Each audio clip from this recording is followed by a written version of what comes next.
ይህ ማይክል አስትሮሎጂ ነው። ዛሬ ደግሞ የቪርጎዎችን ፋይል ነው የምንከፍተው። ስማኝማ፣ በስራው ዓለም ቪርጎዎች ማለት the fixers ወይም የችግር ፈቺዎች ጌቶች ናቸው። ሜርኩሪ በጀርባቸው ስላለች ጭንቅላታቸው ልክ እንደ ዘመናዊ ኮምፒውተር ነው የሚሰራው።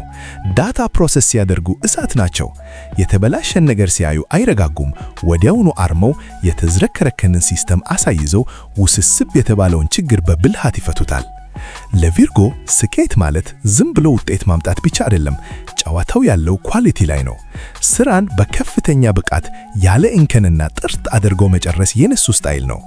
ለዚህ ነው በሕክምና፣ በአካውንቲንግ፣ በኤዲቲንግ እና በዳታ አናሊሲስ ላይ ማንም አይደርሳቸው። እነዚህ ሰዎች ዝና አሳዳጆች አይደሉም፣ ሸወኝመቻቸውም።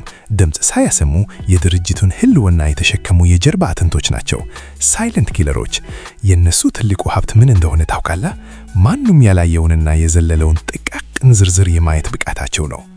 እንደዚህ አይነት ወሳኝና ጥልቅ የሆኑ ኮከብ ቆጠራ መረጃዎችን በሰፊው ለማግኘት አሁኑኑ ማይክል አስትሮሎጂ ብላችሁ ዩቲዩብ ላይ ሰብስክራይብ አድርጉ። የቻናሌ ቤተሰብ ሁኑ፣ እንዳያመልጣችሁ።